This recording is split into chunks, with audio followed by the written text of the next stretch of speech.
नमस्कार। प्रेरणा मीडिया द्वारा आयोजित केशव संवाद पत्रिका के विशेषांक संघ विमर्श भाग 1 में ऑनलाइन विमोचन में वेब से जुड़े आदरणीय सभी बंधु भगिनी का हार्दिक स्वागत एवं अभिनंदन। आपके संज्ञान में लाना है कि केशव संवाद पत्रिका सन 2000 से नियमित रूप से प्रकाशित हो रही है।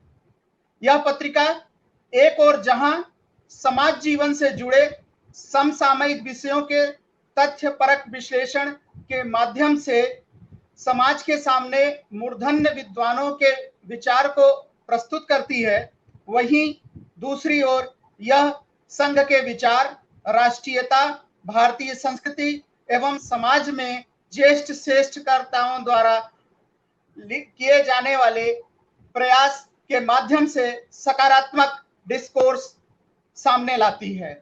पत्रिका का एक वर्ष में 4 विशेषांक एवं 8 अंग निकलता है।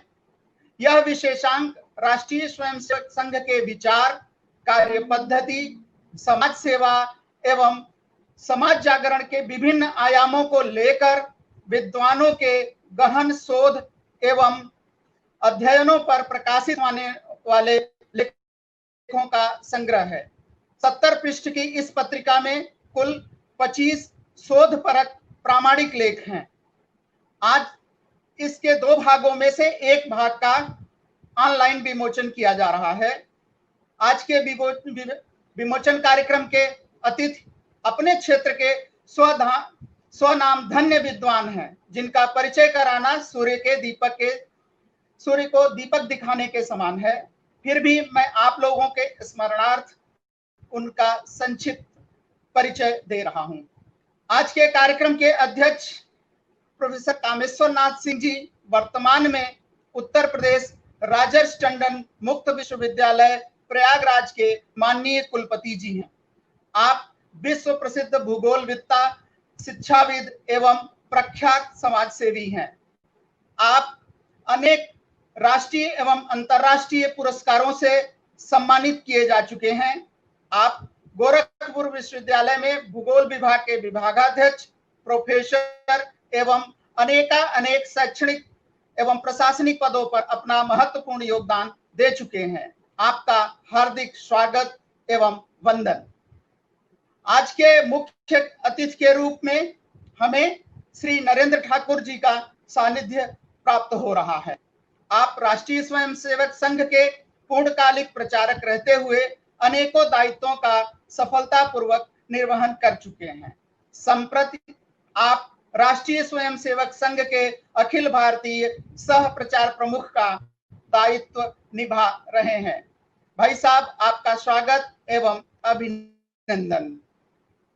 केशव संवाद की संपादन टोली की महत्वपूर्ण सदस्य एवं प्रख्यात विदुषी वक्ता बहनों का भी हमें आज उद्बोधन प्राप्त मिलेगा। आज के प्रथम सहयोगी वक्ता डॉक्टर नीलम कुमारी जी निवर्तमान में किसान पीजी कॉलेज सिंभावली हापुड़ में अंग्रेजी विभाग की विभागाध्यक्षा हैं। आप अंग्रेजी विषय के साथ साथ शिक्षा शास्त्र में भी पीएचडी हैं। आप हापुड़ जिले में भारतीय जनता पार्टी के उपाध्यक्षा एवं अनेकों सामाजिक संगठनों से सक्रिय रूप से जुड़ी हुई हैं। आपका स्वागत एवं अभिनंदन। आज की अन्य सहयोगी वक्ता डॉक्टर प्रियंका सिंह जी निवर्तमान में शंभू दयाल स्नातकोत्तर महाविद्यालय में अर्थशास्त्र विभाग में असिस्टेंट प्रोफेसर हैं। आपकी अब तक 4 पुस्तकें एवं अनेकों शोध पत्र प्रकाशित हो चुके हैं। आप गहन विचारक हैं तथा आपके मार्गदर्शन में कई शोध छात्र शोध कर रहे हैं। डॉक्टर प्रियंका जी, आपका हार्दिक स्वागत एवं अभिनंदन। परिचय के इस क्रम में हम लोगों के मध्य डॉक्टर प्रदीप कुमार जी की गरिमामयी उपस्थिति है। आप दिल्ली विश्वविद्यालय के सत्यवती कॉलेज में इतिहास विभाग के असिस्टेंट प्रोफेसर हैं। आप केशव संवाद पत्रिका के सह संपादक हैं। आपका भारतीय संस्कृति एवं इतिहास लेखन पर हम सबका मार्गदर्शन मिलता रहता है। भाई साहब, आपका भी स्वागत एवं अभिनंदन। अगला परिचय केशव संवाद पत्रिका के संपादक, हम लोगों के मार्गदर्शक, अभिभावक एवं उत्तर प्रदेश एवं उत्तराखंड के संयुक्त प्रचार प्रमुख तथा प्रेरणा संस्थान के कर्ता धर्ता श्रीमान कृपाशंकर जी का है। आपके कुशल मार्गदर्शन में प्रेरणा संस्थान न केवल नए प्रतिमान स्थापित कर रहा है, बल्कि हम लोगों को आपसे नित्य कुछ न कुछ सीखने को मिल रहा है। भाई साहब, आपका भी स्वागत एवं अभिनंदन। परिचय की इस श्रृंखला के बाद अब मैं कार्यक्रम को आगे बढ़ाते हुए सभी गणमान्य अतिथियों से आग्रह करता हूं कि आप लोग केशव संवाद पत्रिका के ई विमोचन कार्यक्रम में शामिल होने की कृपा करें।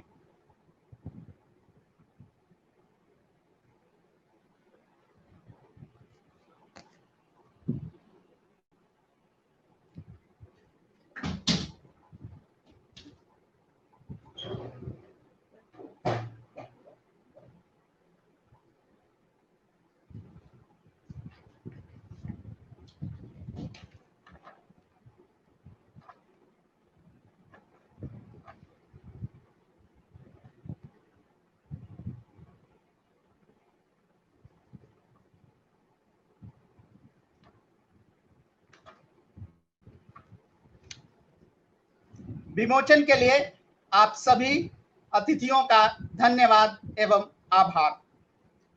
कार्यक्रम प्रारंभ हो चुका है। अब मैं इस कार्यक्रम को आगे बढ़ाते हुए अपने आज के सहयोगी सहवक्ता डॉक्टर नीलम कुमारी जी से आग्रह करता हूं कि वे अपने वक्तव्य से हम लोगों का ज्ञानवर्धन करने की कृपा करें। Over to doctor Neelam ji. बहुत बहुत धन्यवाद अखिलेश जी। प्रेरणा मीडिया द्वारा आयोजित केशव संवाद पत्रिका के अक्टूबर माह के इस अंक, जिसे संघ विमर्श भाग 1 शीर्षक दिया गया है, के विमोचन कार्यक्रम के आभासी मंच की अध्यक्षता कर रहे राजश्री टंडन मुक्त विश्वविद्यालय प्रयागराज के माननीय कुलपति प्रोफेसर कामेश्वर नाथ सिंह जी आज के कार्यक्रम के मुख्य अतिथि, जिनका उद्बोधन आज हमें प्राप्त होने वाला है। बहुत ही सहज व सरल व्यक्तित्व के धनी, देश सेवा में रत अखिल भारतीय सह प्रचार प्रमुख राष्ट्रीय स्वयंसेवक संघ माननीय श्री नरेंद्र जी ठाकुर, मेरी सहयोगी वक्ता के रूप में इस मंच पर उपस्थित मेरी बहुत ही प्रिय बहन शंभू दयाल पीजी कॉलेज गाजियाबाद के अर्थशास्त्र विभाग में assistant professor doctor Priyanka Singh ji, Keshav Samvad Patrika के सह संपादक व दिल्ली विश्वविद्यालय के इतिहास विभाग में assistant professor doctor Pradeep Kumar ji, Keshav Samvad Patrika के प्रबंध निदेशक व अध्यक्ष श्री अनंत त्यागी जी, और पत्रिका के संपादक व हम सबके अभिभावक व प्रेरणा स्रोत, जिनकी गरिमामयी उपस्थिति और सानिध्य में यह आज का कार्यक्रम हो रहा है, माननीय कृपाशंकर जी भाई साहब, और इस कार्यक्रम का बहुत ही कुशलता पूर्वक संचालन कर रहे शंभू दयाल पीजी कॉलेज गाजियाबाद में अर्थशास्त्र विभाग के विभागाध्यक्ष डॉक्टर अखिलेश जी मिश्र, वे इस कार्यक्रम को लाइव देख रहे सभी प्रबुद्ध दर्शकगण एवं सुधी पाठकों को सबसे पहले मेरा हार्दिक अभिवादन। और इस कार्यक्रम की सबसे महत्वपूर्ण कड़ी, जिसके अभाव में इस कार्यक्रम को दर्शकों तक पहुंचाना बहुत ही दुष्कर होता है, पर्दे के पीछे रहकर यह कार्यक्रम आप तक पहुंचाने वाले श्री राजेश जी का भी हार्दिक आभार एवं धन्यवाद। साथ ही साथ मैं आभार व्यक्त करना चाहती हूँ प्रेरणा मीडिया परिवार का, जिन्होंने केशव संवाद पत्रिका के इस विमोचन कार्यक्रम का हिस्सा बनने के लायक मुझे समझा और मुझे यह अवसर प्रदान किया कि मैं आपके समक्ष अपनी बात रख सकूं।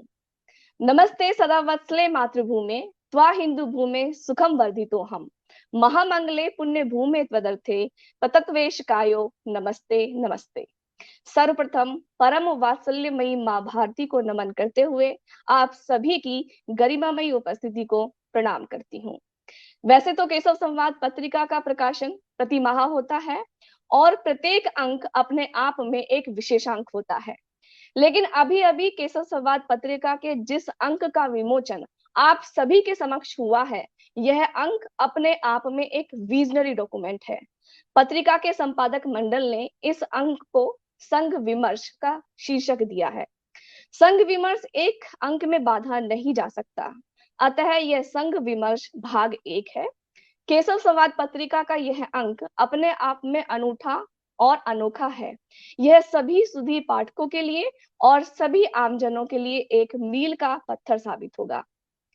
देश हमें देता है सब कुछ, हम भी तो कुछ देना सीखें। इसी भाव को अपने मन में रखकर अब से लगभग 9 दशक पूर्व विजयदशमी के दिन माननीय केशवराव बलिराम हेगडेवार जी ने संघ की स्थापना की थी। आज संघ 95 वर्ष और 13 दिन का हो गया है। देश की सेवा में अपना सर्वस्व न्यौछावर करने वाले स्वयंसेवकों का एक गैर राजनीतिक संघ राष्ट्रीय स्वयंसेवक संघ, जिसे या संघ के नाम से जानता है, भारतवर्ष का ही नहीं अपितु संपूर्ण विश्व का सर्वाधिक अनुशासित, सामाजिक व सांस्कृतिक व देश के हित में कार्य करने वाला शक्तिशाली संगठन है, जिसका मूल उद्देश्य चरेवेति चरेवेति के मूल मंत्र को आत्मसात करके भारत माता को परम वैभव पर ले जाना और भारत को विश्व गुरु के पद पर पुनः स्थापित करना है। परंतु विडंबना यह है कि संघ जितना सुप्रसिद्ध है, उतना ही जनमानस उससे सुपरिचित नहीं है। बहुत सारे लोग और अन्य विचारधाराओं के लोग संघ को लाठी डंडे चलाने वाला, खाकी निक्कर पहने संगठन बताते हैं और ऐसा प्रचारित भी करते हैं। यहाँ तक कि संघ के अनेक हितैषियों व कार्यकर्ताओं को भी संघ क्या है, इस प्रश्न का सटीक उत्तर देने के लिए संघ को अधिकाधिक समझने का सतत प्रयास करना पड़ता है। संघ मात्र एक संगठन नहीं है, बल्कि एक विचार है। यह राष्ट्र भाव का विचार, देश सेवा का विचार, कठोर अनुशासन, देश प्रेम, समर्पण, त्याग और सेवा जैसे गुणों से परिपूर्ण, चारित्रिक रूप से सशक्त मनुष्य का निर्माण करने वाली प्रयोगशाला का नाम ही वास्तव में राष्ट्रीय स्वयंसेवक संघ है, जो कि अपने आप को प्रचार से दूर रखकर देश हित में कार्य करने में विश्वास रखता है। अभी हाल ही में आयोजित एक कार्यक्रम में राष्ट्रीय स्वयंसेवक संघ के पूज्य सरसंघ चालक माननीय मोहन भागवत जी ने भी अपने उद्बोधन में संघ के संदर्भ में कहा था कि संघ ऐसे लोगों से चलता है जो होते तो हैं लेकिन दिखते नहीं हैं। ऐसे अनूठे संगठन को आम जनमानस से परिचित कराने और संघ के विषय में अधिकार प्रयास इस बार केशव संवाद पत्रिका के इस अंक के माध्यम से संघ एक विमर्श भाग 1 शीर्षक देकर किया गया है। और यह मेरे लिए बड़े सौभाग्य की बात है कि पिछले लगभग 20 वर्षों से देश व समाज के सांस्कृतिक पुनरुत्थान व समाज के लिए समर्पित इस पत्रिका की संपादक टोली का मैं भी एक लघुतम हिस्सा हूँ।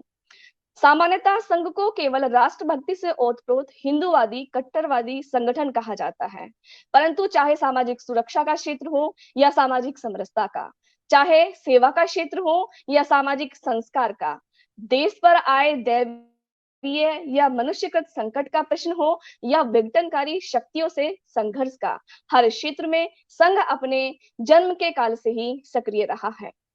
सेवा परमो धर्म व नर सेवा नारायण सेवा के मूल मंत्र को अपने में समाये राष्ट्रीय स्वयंसेवक संघ भारतवर्ष में गत 95 वर्षों से राष्ट्रहित व समाज सेवा में अपना कार्य निरंतर कर रहा है। आज जब संघ अपने 9 दशक पूरा कर चुका है, तब समाज का कोई भी ऐसा क्षेत्र नहीं है जहां संघ के कार्यकर्ताओं ने अपना अमूल्य बलिदान या योगदान ना दिया हो। देशव्यापी मुद्दों के अलावा आपदाओं जैसे बाढ़, अकाल, सूखा के समय संघ ने अपना सर्वस्व न्यौछावर कर मानव सेवा का नया कीर्तिमान स्थापित किया है। उदाहरण बिहार का अकाल, आंध्र में चक्रवात की विनाश लीला, तमिलनाडु में सहायता कार्य, राजस्थान में बाढ़ का प्रकोप, दिल्ली में यमुना की बाढ़, मोरबी में बांध का टूटना, असम में दंगे, भोपाल गैस दुर्घटना, गुजरात का सूखा, त्रिपुरा में चकमा शरणार्थियों को शरण देना, केरल में रेल दुर्घटना, उत्तरकाशी में भूकंप, भोपाल गैस दुर्घटना, गुजरात में सूखा और अतिवृष्टि में राहत कार्य, सुनामी में सहायता कार्य, कच्छ के भूकंप में सहायता कार्य और विशाखापट्टनम में विनाशकारी अग्निकांड में सहायता कार्य, चेन्नई में आग दुर्घटना, डबवाली में अग्निकांड, चरखी दादरी में विमान दुर्घटना, प्लेग में सहायता, उड़ीसा के अकाल पीड़ितों की सहायता, कश्मीरी हिंदुओं का बचाव और वर्तमान में कोरोना संकट काल में अपने जान की परवाह किए बगैर संपूर्ण प्राणी मात्र की निस्वार्थ सेवा संघ के निष्ठावान कार्यकर्ता ही कर सकते हैं। और ऐसे अतुलनीय कार्य राष्ट्रीय स्वयंसेवक संघ के कार्यकर्ताओं ने देशभक्ति की भावना से ओतप्रोत होकर बिना ऊंच नीच का भाव लिए समाज के लिए, संपूर्ण राष्ट्र के लिए समर्पित होकर किए हैं। तभी तो भारत के राष्ट्रपिता गांधी जी ने 1934 में वर्धा के संघ शिविर में सामाजिक समरसता का दृश्य देखकर वो गदगद हो गए और उन्होंने कहा कि यहाँ पर उन्होंने अमीर गरीब का कोई भेदभाव नहीं देखा और उनके मुख से सहजा ही निकल पड़ा, डॉक्टर साहब आपने आश्चर्यजनक काम कर दिखाया है। उन्होंने अपने मुख से इसकी व्याख्या भी की और कहा कि मैं यहाँ शासन और छुआछूत की अनुपस्थिति को देखकर बड़ा चकित हो गया हूँ। और इतना ही नहीं, सन 1962 में भारत चीन के युद्ध में भारत के स्वयंसेवकों ने अपना बड़ा अमूल्य योगदान दिया। संघ के बहुमूल्य योगदान को देखकर ही तत्कालीन प्रधानमंत्री पंडित जवाहरलाल नेहरू ने न केवल उनकी सराहना की बल्कि 1963 में राष्ट्रीय स्वयंसेवक संघ को गणतंत्र दिवस की परेड में हिस्सा लेने के लिए भी आमंत्रित किया। 1965 में पाकिस्तान के साथ युद्ध के समय भी भारतीय सेना की मदद के लिए प्रधानमंत्री लाल बहादुर शास्त्री जी के निवेदन पर ही राष्ट्रीय स्वयंसेवक संघ के कार्यकर्ता ही आगे आए थे। अगर हम स्वतंत्रता संग्राम में संघ की भूमिका की बात करें, जैसा कि इस पत्रिका में माननीय अजय मित्तल जी ने भी लिखा है कि संघ की स्थापना करने का डॉक्टर हेडगेवार जी का मूल उद्देश्य राष्ट्रीय स्वाधीनता ही था।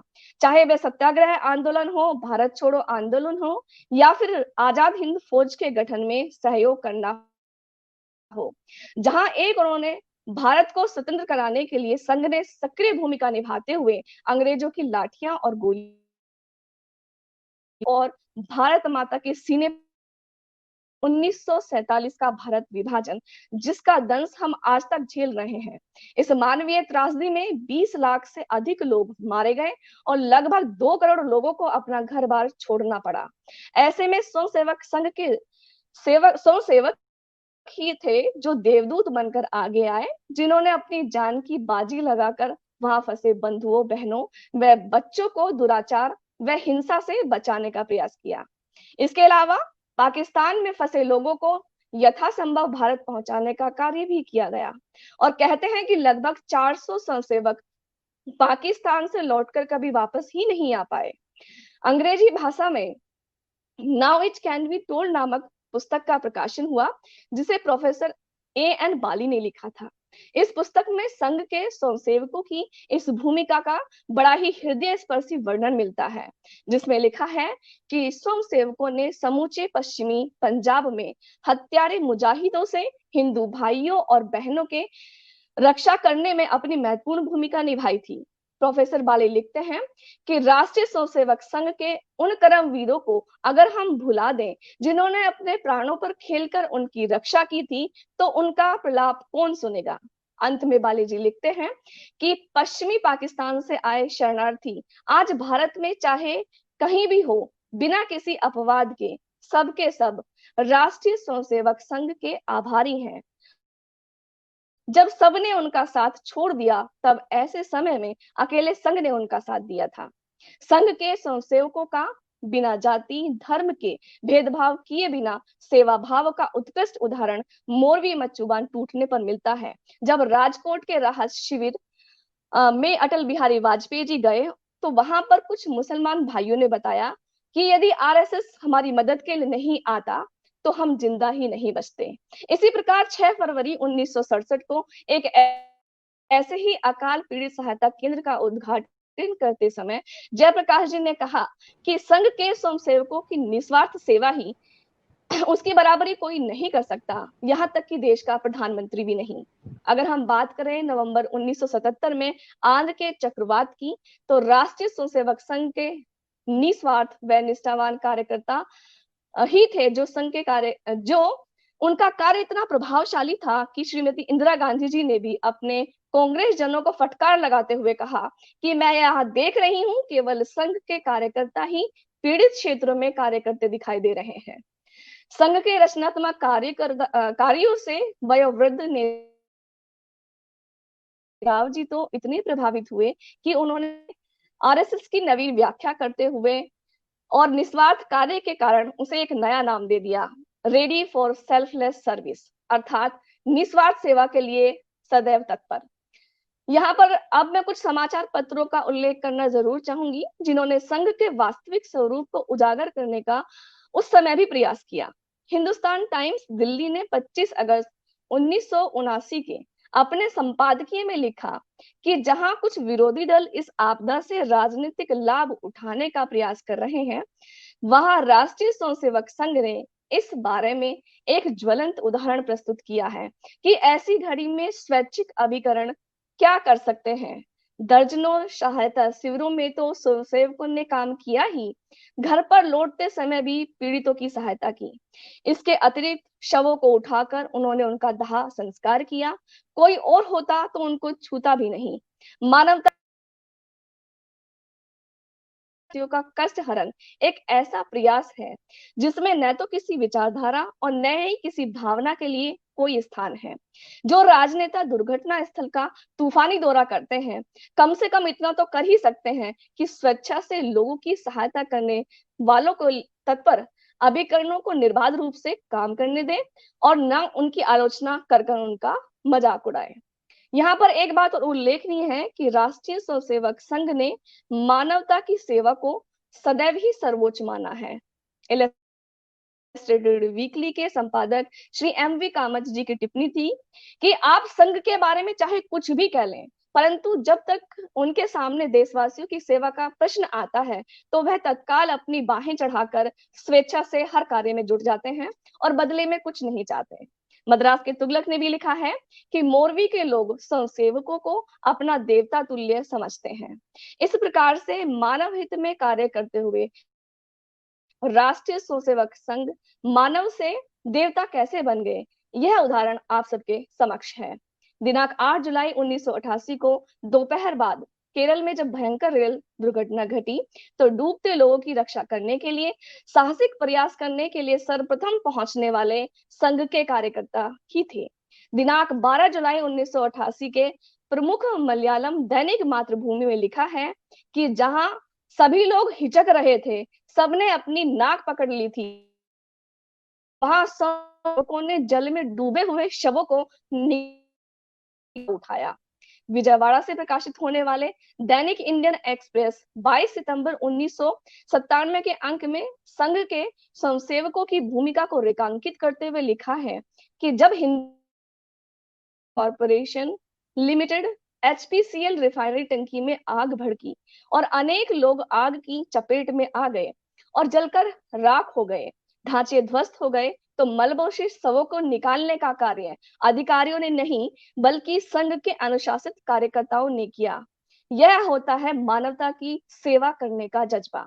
जहां कोई और नहीं पहुंच पाता, जहां कोई कार्य असंभव लगता है, वहां केवल और केवल एक ही नाम सामने आता है और वह है राष्ट्रीय स्वयंसेवक संघ के स्वयंसेवक। वास्तव में राष्ट्रीय स्वयंसेवक संघ कोई व्यक्ति नहीं बल्कि एक विचार है जो मृत्यु से कभी नहीं डरता और यह बार बार प्रमाणित भी हो चुका है। ऐसी ही घटना अरब तथा कजाक यात्री विमानों की आकाश में भिड़ंत के संदर्भ में भिवानी के स्वयंसेवकों ने कार्य किया। उन्होंने हिंदू मुस्लिम का भेदभाव किए बगैर उनकी सहायता की। उस समय सऊदी अरब के समाचार पत्र अल रियाद ने राष्ट्रीय स्वयंसेवक संघ की भूमिका के लिए प्रशंसा की थी और कहा था कि हमारा भ्रम कि संघ मुस्लिम विरोधी है अधिकतम सीमा तक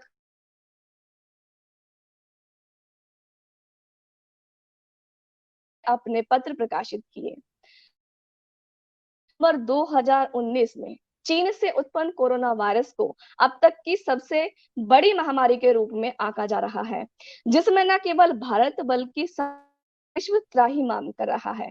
ऐसे में प्राणों की बाजी लगाते हुए नर सेवा नारायण सेवा में लगे राष्ट्रीय स्वयंसेवक संघ के निस्वार्थी स्वयंसेवक अग्रणी भूमिका में दिखाई दे रहे हैं। अगर देखा जाए तो संघ से जुड़े विभिन्न प्रकल्प गरीब बस्तियों में जाकर मास्क, सैनिटाइजर, दवाइयां, भोजन सामग्री व अन्य जरूरी सामान लोगों को पहुंचा रहे हैं।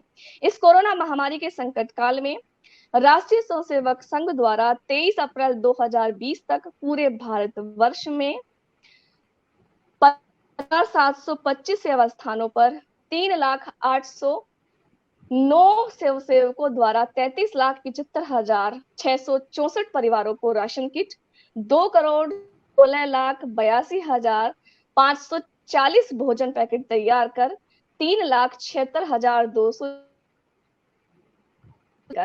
तथा 13,562 रक्तदान शिविर लगाकर 39,52,217 मास्क वितरित किए गए। किसी देवदूत की भांति वास्तव में सराहा जाना चाहिए। उन्होंने खुद से बड़ा समाज को पाया है और समाज व राष्ट्र के लिए उन्होंने अपने प्राणों को उत्सर्ग कर दिया है। इंडिया टुडे द्वारा कोरोना काल में प्रवासी श्रमिकों द्वारा जरूरतमंद की सहायता के लिए ऐसे ही एक सेवा भारती, जो कि संघ का ही एक प्रकल्प है, हेल्थ गिरी अवार्ड दिया जाना इस बात का प्रमाण है कि यदि सेवा परमो धर्म व नर सेवा नारायण सेवा को किसी ने सच्चे अर्थों में चरितार्थ किया है तो वह संघ ही है। स्वयंसेवक के मन का भाव हम इन पंक्तियों में व्यक्त कर सकते हैं कि मानवता की सेवा की खातिर तन मन धन अर्पण हम करें, देश प्रेम ही लक्ष्य हमारा, मृत्यु से कभी ना हम डरें, भेदभाव ना ऊंच नीच का हम पर होता असर कभी, निस्वार्थ सेवा सभी की, मातृभूमि का मस्तक ऊंचा करें। केशव संवाद के इस अंक के माध्यम से संघ से जुड़े विभिन्न बिंदुओं, पक्षों व पहलुओं को जिस प्रकार एक माला के रूप में आपके समक्ष रखने का प्रयास अंक संपादक डॉक्टर अखिलेश मिश्र जी और उनकी टीम ने किया है, वह वास्तव में प्रशंसनीय है और केशव संवाद पत्रिका का यह अंक आम जनमानस में संघ की समझ को विकसित करने के लिए अत्यंत ही उपयोगी सिद्ध होगा। और मैं समझती हूँ कि इस अवसर पर आज के लिए इतना ही पर्याप्त है। जब मैंने इस पत्रिका को पढ़ा तो बहुत सारे ऐसे विषय और लेखक मेरे समक्ष आए जिन विषय को लेकर मैंने अपने उद्बोधन में उनका जिक्र किया। ऐसे में मैंने अनेक लेखों से अपने उद्बोधन में पंक्तियां ली हैं। डॉक्टर प्रदीप कुमार जी, डॉक्टर राजेंद्र कुमार जी, डॉक्टर अजय मित्तल जी, डॉक्टर अनिल निगम जी, प्रोफेसर आराधना जी, आलोक चक्रवाल जी, अशोक चौधरी जी, गीता भट्ट जी और डॉक्टर हरेंद्र जी। इनके लेखों ने वास्तव में बहुत ज्यादा इस दिशा में कार्य किया है और अंत में बस इतना ही आप सभी से आग्रह करना चाहूंगी कि संघ साधना की हम सेवा भावी हो समाज तो होगा अपना देश सबल, ऊंच नीच का भेद मिटेगा, भाषा पंथ गुमान हटेगा, हाथ पकड़कर साथ सभी हों, इसी भाव से कदम बढ़ेगा, इसी भाव से कदम बढ़ेगा। इसी भाव के साथ मुझे यहाँ अपनी बात रखने के लिए प्रेरणा परिवार ने जो समय दिया है उसके लिए बहुत बहुत धन्यवाद और आभार।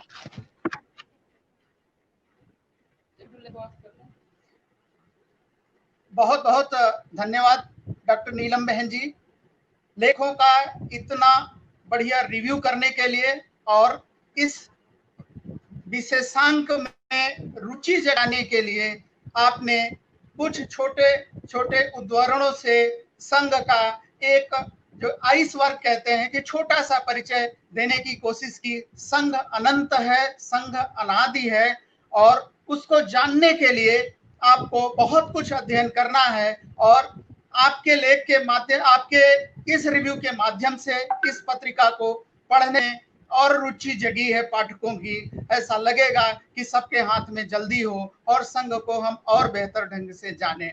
आपका बहुत बहुत धन्यवाद।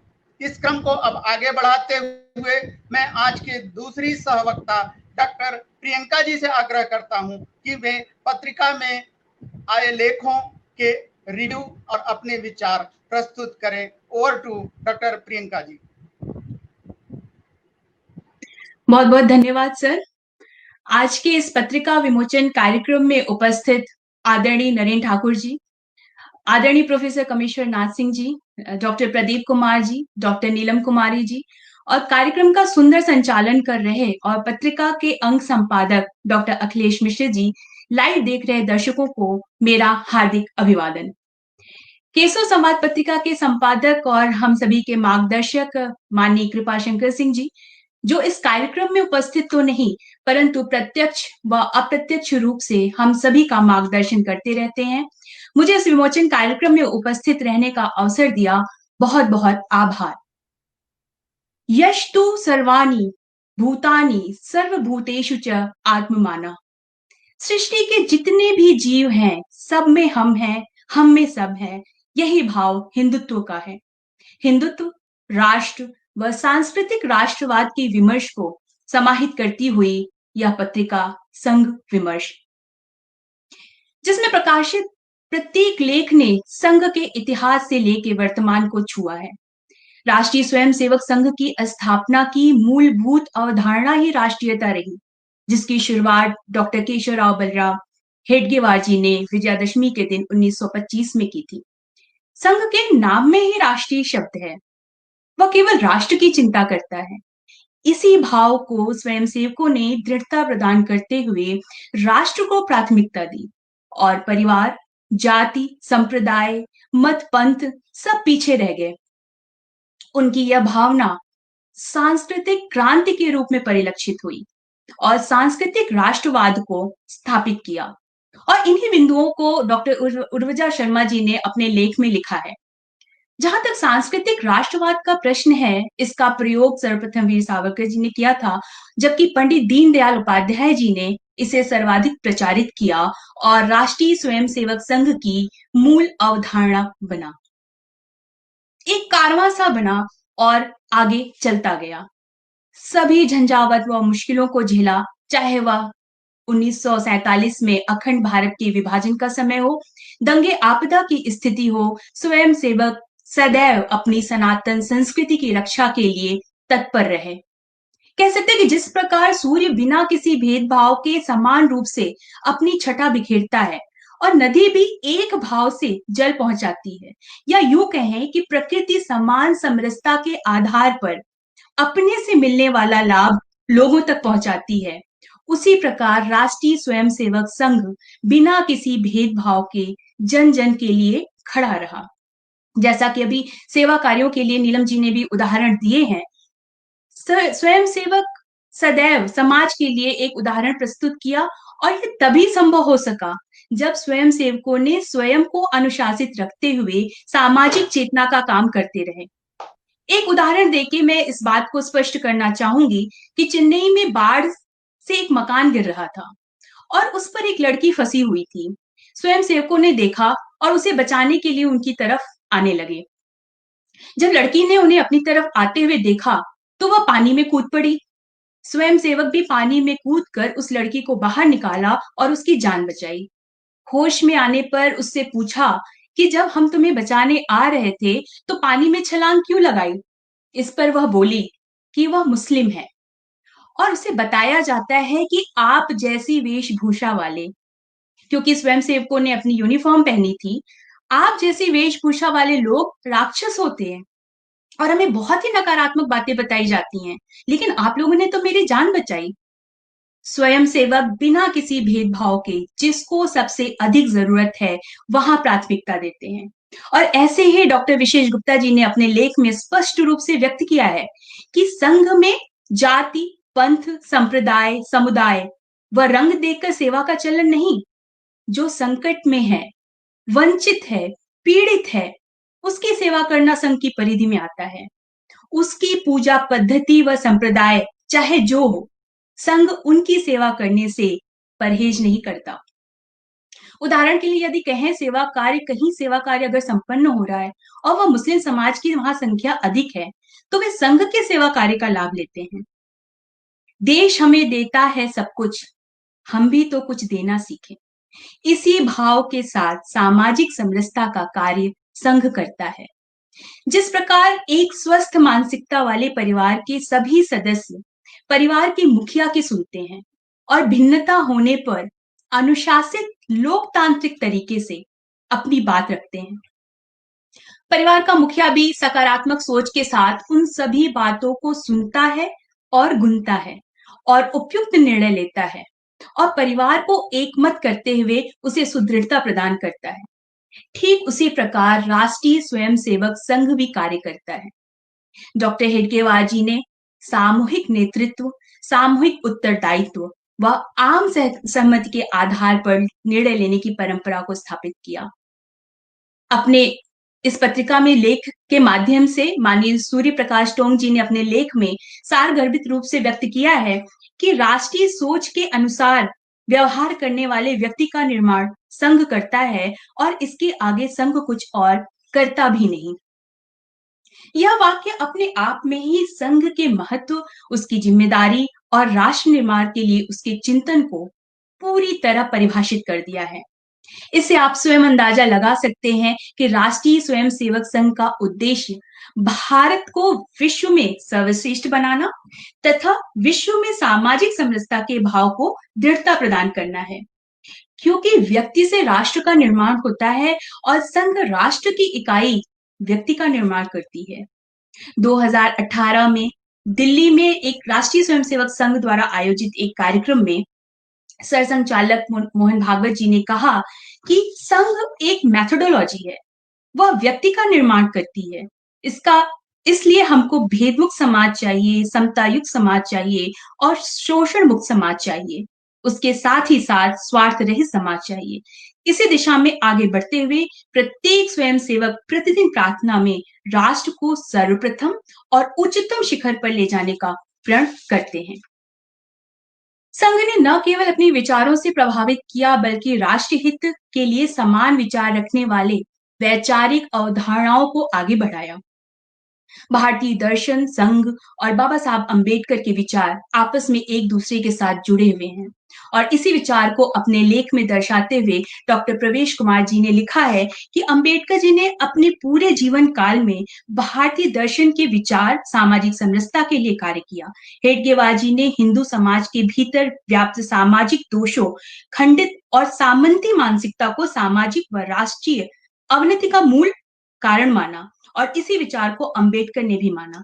तभी वो जाति को राष्ट्र के विरुद्ध मानते रहे। इसलिए संघ की शाखा पर आने वाले सभी स्वयं सेवक हैं, न किसी जाति के हैं, न किसी वर्ण के हैं। 1938 में डॉक्टर अंबेडकर जी पूना में संघ के एक शिविर में आए और उन्होंने स्वयं सेवकों के साथ सम्मान और समानता का भाव देखकर आश्चर्य प्रकट करते हुए कहा कि मैंने इस तरह से अस्पृश्यता समाप्त करने वाला कार्य पहले कभी नहीं देखा।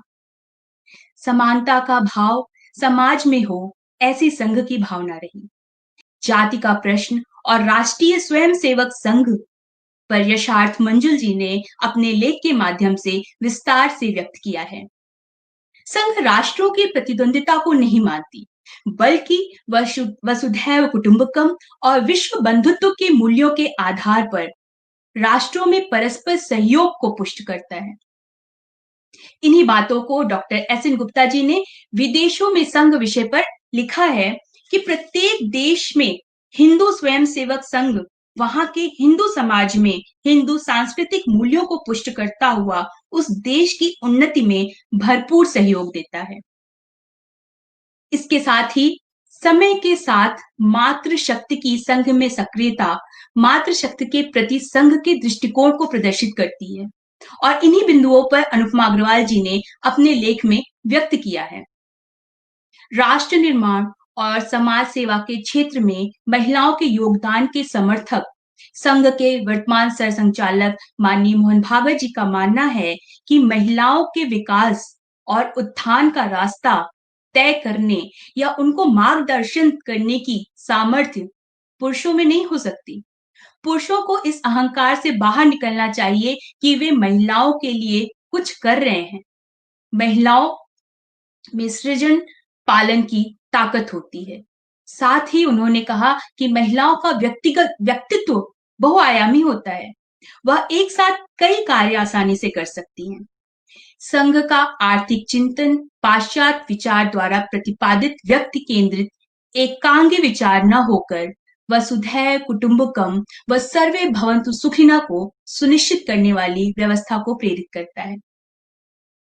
संघ का आर्थिक विचार विषय पर डॉक्टर अखिलेश मिश्र जी ने अपने लेख में लिखा है कि संघ कृषि विकास के साथ साथ समाज के लिए आवश्यक वस्तुओं एवं राष्ट्र की सुरक्षा एवं क्षमता विस्तार हेतु स्थानीय संसाधन पर आधारित श्रम प्रधान औद्योगिकरण की वकालत करता है।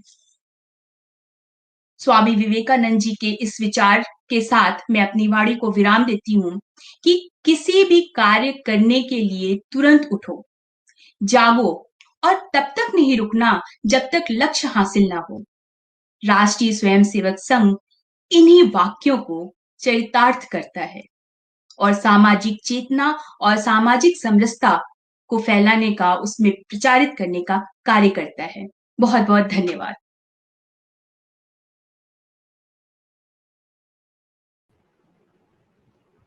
बहुत बहुत धन्यवाद डॉक्टर प्रियंका जी, सारे लेखों का इतना बेहतर ढंग से सारांश देने से स्वाभाविक है कि अब पाठकों के मध्य और उत्कंठा बढ़ रही होगी कि कैसे ये पत्रिका हमारे पास जल्दी से पहुंचे और हम संघ को अधिक से अधिक जाने। ऐसी सुंदर प्रस्तुति के लिए, सुंदर विश्लेषण प्रस्तुत करने के लिए आपका बहुत बहुत धन्यवाद। अब मैं समय की सीमितता को देखते हुए, कार्यक्रम को आगे बढ़ाते हुए अपने आज के मुख्य अतिथि माननीय नरेंद्र जी ठाकुर भाई साहब से आग्रह करूंगा कि वे अपने विचारों से हम लोगों को अवगत कराएं, मार्गदर्शन करें, ज्ञानवर्धन करें। ओवर टू यू भाई साहब।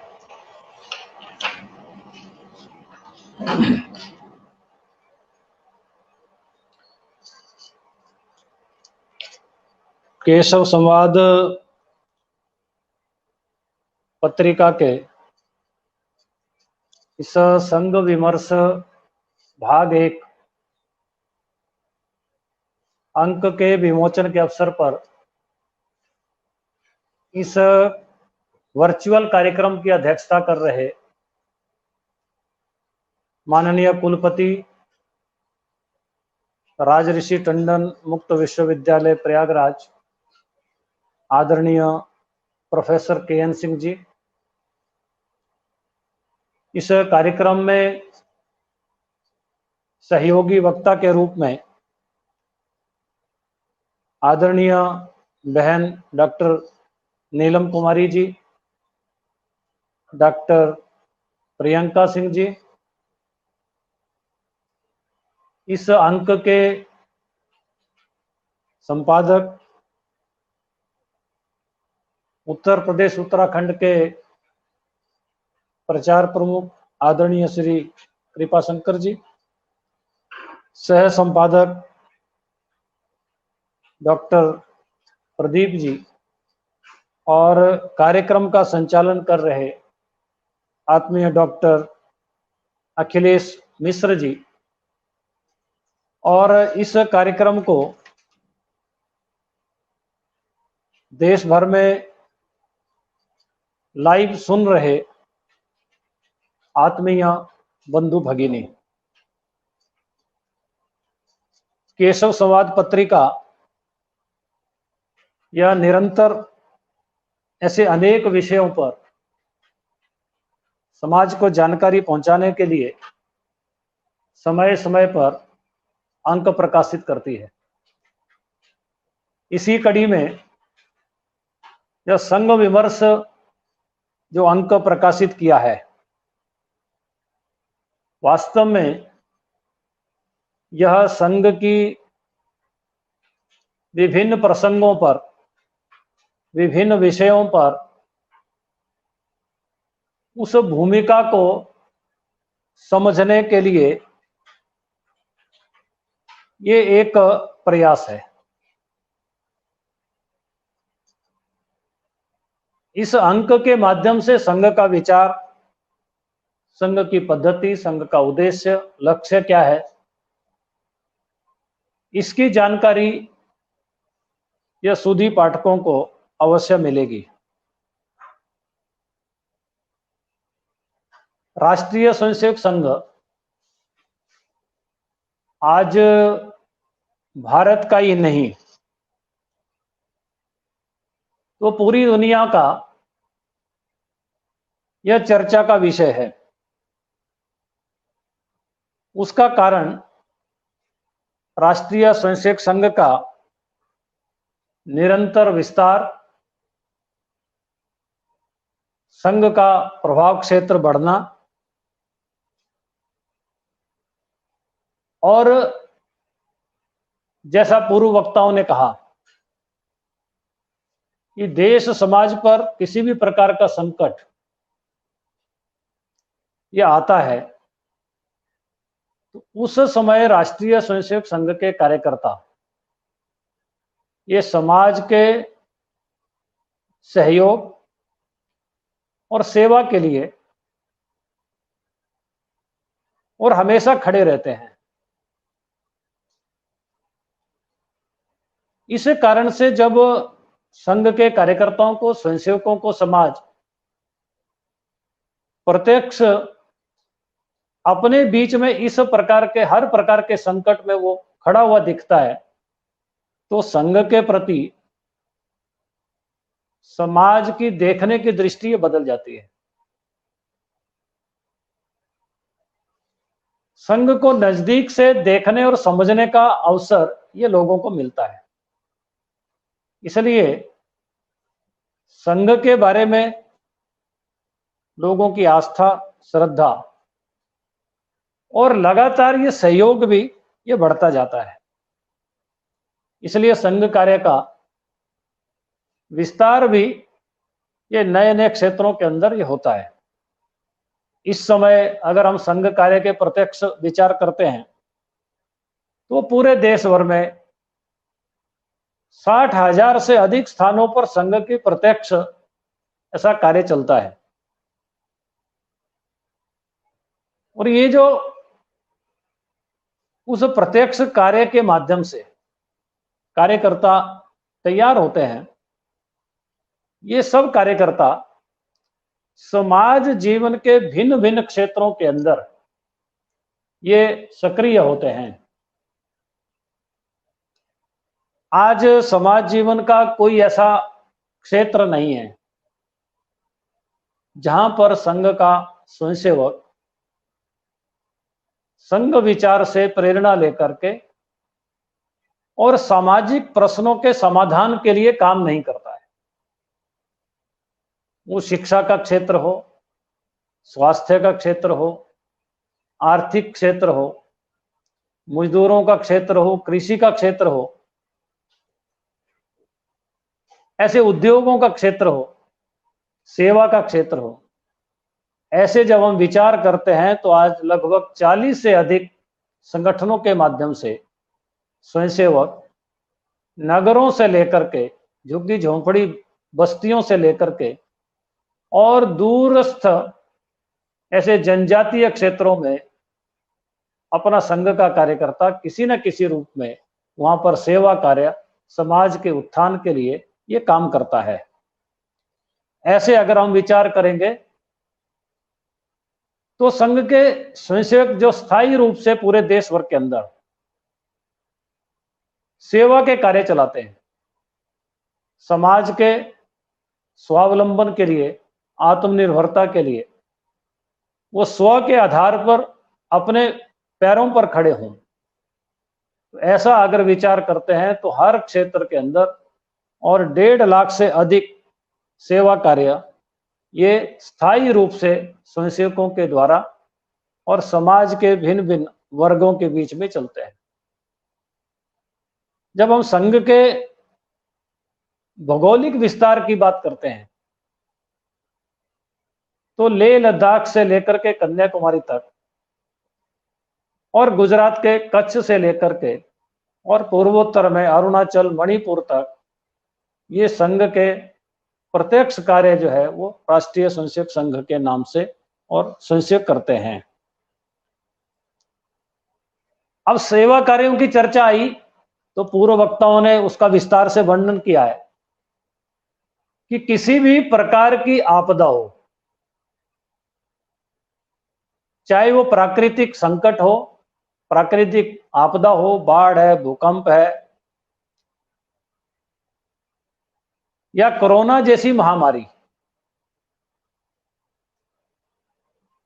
या इस दूसरे रूप में कोई मानव निर्मित जो अगर कोई संकट है, समस्या है, तो इन सब समस्याओं में संघ के स्वयंसेवक ये अग्रणी भूमिका लेकर के और समाज के सहयोग और सेवा के लिए, उस संकट से समाज को निकालने के लिए ये हमेशा और खड़े रहते हैं।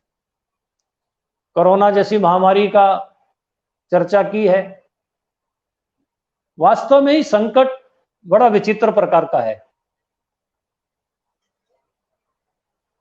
दुश्मन कौन है, लड़ना किससे है, ये कोई भी नहीं जानता। और प्रारंभ में तो बहुत ही ज्यादा कठिनाई थी,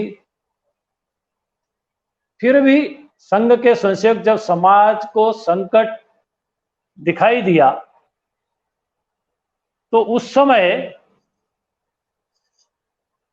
वो अपनी जान की परवाह किए बिना समाज की सेवा के लिए, समाज के सहयोग के लिए और मैदान में कूद पड़ा। जिन क्षेत्रों के अंदर स्वास्थ्य विभाग के लोग भी जाने में कठिनाई अनुभव कर रहे थे, भय था, ऐसे क्षेत्रों में भी स्वयंसेवकों ने और काम किया है। जब हम विचार करते हैं तो प्रशासन को भी किस प्रकार से और स्वयंसेवकों ने सहयोग किया। मुंबई की धारावी और कॉलोनी का, उस झुग्गी बस्ती का, और हम सब ने उदाहरण देखा होगा। तो प्रशासन के साथ मिलकर के संघ के कार्यकर्ताओं ने और कम समय में प्रशासन से प्रशिक्षण लेते हुए और एक ही दिन में 10,000 से ज्यादा लोगों का स्क्रीनिंग कर दिया, टेस्टिंग करवा लिया। तो ऐसे अनेक स्थानों पर ऐसा भी ध्यान में आया कि जब कोरोना के कारण से बहुत अधिक मृत्यु होने लगी, महाराष्ट्र के नासिक शहर का ही उदाहरण है, तो प्रशासन के भी हाथ खड़े हो गए। अंतिम संस्कार, अंतिम क्रिया करना कठिन हो गया। तो ऐसे समय पर वहां पर संघ के कार्यकर्ताओं ने स्वयं को प्रस्तुत किया और ऐसे अंतिम क्रिया में भी वो सहयोग करते हुए और इस प्रकार से अपनी परवाह न करते हुए और इस संकट से भी समाज को बाहर निकालने का प्रयास ये जगह जगह पर स्वयंसेवक कर रहे हैं। अनेक ऐसे उदाहरण उसके भी हो सकते हैं, विस्तार से मैं उसमें नहीं जाऊंगा। लेकिन आज राष्ट्रीय स्वयंसेवक संघ ये 95 वर्ष का हो गया। संघ स्थापना 1925 में हुई। तो इन 95 वर्षों की जब यात्रा का हम विचार करते हैं तो ये यात्रा वास्तव में ये सरल नहीं रही है। जैसा इस विशेषांक के अंदर भी अनेक लेखों के माध्यम से हमें पढ़ने को मिलेगा, तो संघ को अनेक संकटों से, अनेक कठिनाइयों से जूझते हुए, उन सब को पार करते हुए, उन सब बाधाओं को हटाते हुए और आज राष्ट्रीय स्वयंसेवक संघ इस स्थान पर पहुंचा है। संघ को रोकने का प्रयास ये तो भारतवर्ष में जब अंग्रेज थे, भारत स्वतंत्र नहीं होता तो अंग्रेजों के समय से ही शुरू हो गया था।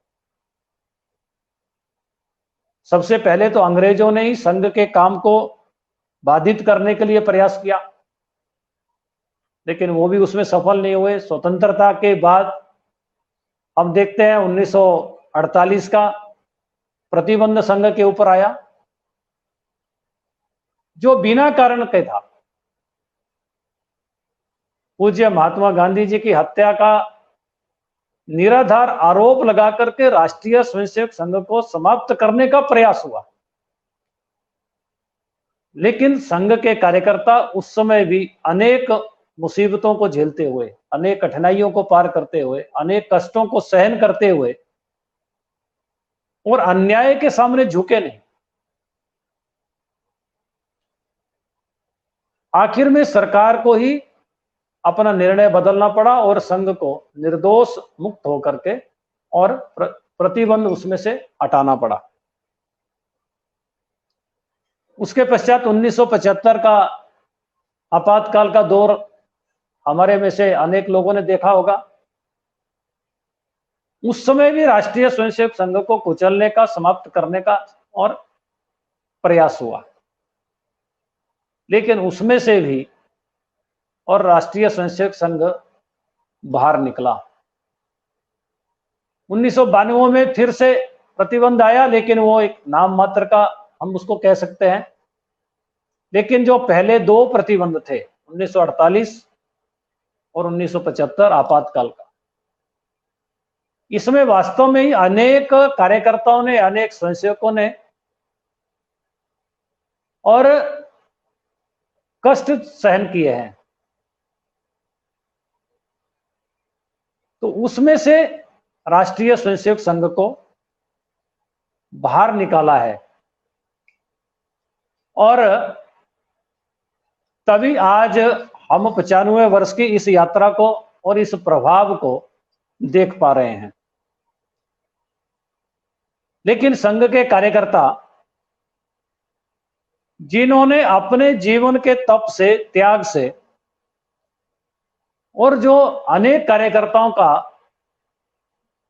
इस प्रकार का जो बलिदान किया है, जैसे मैंने कहा कि 1948 का और 75 के आपातकाल के प्रतिबंध के समय जो अनेक स्वयंसेवकों को कष्ट ये सहन हुए किए हैं, उसमें अनेक को अपनी जान से भी हाथ धोना पड़ा है। परिवार संकट में आ गया, व्यवसाय समाप्त हो गए।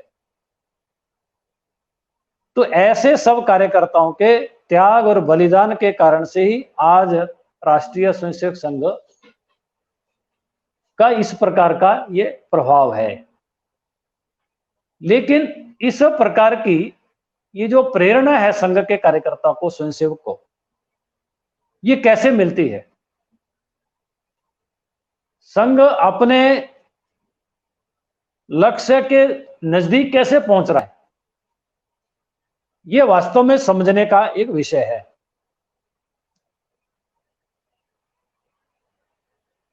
संघ का काम हम जानते हैं कि व्यक्ति निर्माण का काम है। इसके अतिरिक्त संघ को कुछ और करना नहीं है, करता भी नहीं है।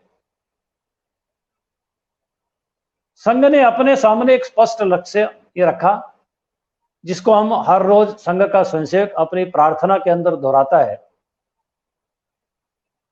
वो पंक्ति है, परम वही भवन्ने तुमे तत् स्वराष्ट्रम। अपने इस राष्ट्र को परम वैभव संपन्न बनाना, जिसको अगर सरल शब्दों में अगर हमको समझना है तो दुनिया का एक सर्वश्रेष्ठ राष्ट्र के रूप में भारत को खड़ा करना, जो समाज जीवन के हर क्षेत्र में सर्वश्रेष्ठ हो। अपना देश आर्थिक दृष्टि से संपन्न हो, अपना देश विश्व गुरु बने और इसी प्रकार से अपना देश शक्ति संपन्न बने। शक्ति संपन्न किस लिए बनना? तो किसी को दबाने के लिए नहीं, किसी को हराने के लिए नहीं, किसी के ऊपर कब्जा करने के लिए नहीं। तो दुनिया के अंदर सुख शांति ये बनी रहे, उसके लिए भारत का शक्ति संपन्न होना ये जरूरी है। क्योंकि भारत का जो मूल विचार है वो किसी को कष्ट नहीं दे सकता।